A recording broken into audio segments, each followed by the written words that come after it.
Can Oliver Anthony's wife really take half of his assets, even though she's the one that initiated the divorce? Let's take a look. He asked me for advice. I call him on the phone. We have a conversation for like a fucking hour where I go, don't sign anything with anybody. And he's like, they're telling me I have to strike while the iron's hot. I go, bullshit. They're trying to steal money from you. I go, you're independent. You're already there. You already made it. I know if you wrote that song. Yeah. I'm like, if you wrote that song, you could write a dozen of those fucking songs. You don't need anybody.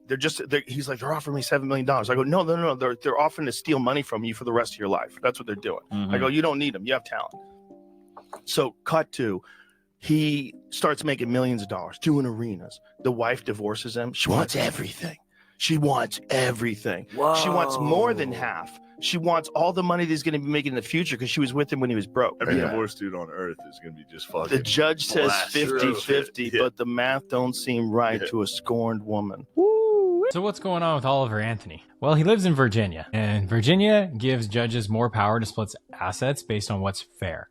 Even the money that was earned after a separation. This means your spouse gets more than they potentially would in other states. So Virginia has special rules about splitting money and property when people are divorced, but these rules are different since it's not a community property state. For example, money earned after separation can still be shared. In most states, money you earn after you separate belongs only to the person who made the money. Not so in Virginia. In Virginia, your spouse might get some of that money too. This happens if the money comes from work or business that started during the marriage, and the court's gonna decide what that means. Virginia doesn't automatically split everything 50-50. The judge looks at many things to decide what's fair. One person might get 60, the other person might get 40, which is pretty common amongst all states. But how do they come to those numbers might be a little bit different.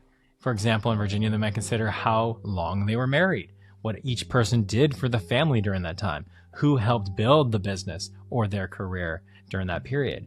Why the marriage ended is also important in Virginia, which is not typically very important in other states, because Virginia, they actually look at who's at fault for the divorce. And they may consider her lifestyle and what she needs to live with after the divorce. If you become rich and famous after separating, your spouse might get some of that money if you live in Virginia. This happens if your success came from something that started during the marriage. So for example, he may have wrote the song during the marriage, or maybe he started doing some business with that song during the marriage. Maybe he started publishing it during the marriage. Maybe he started releasing that music during the marriage, and then that would trigger it.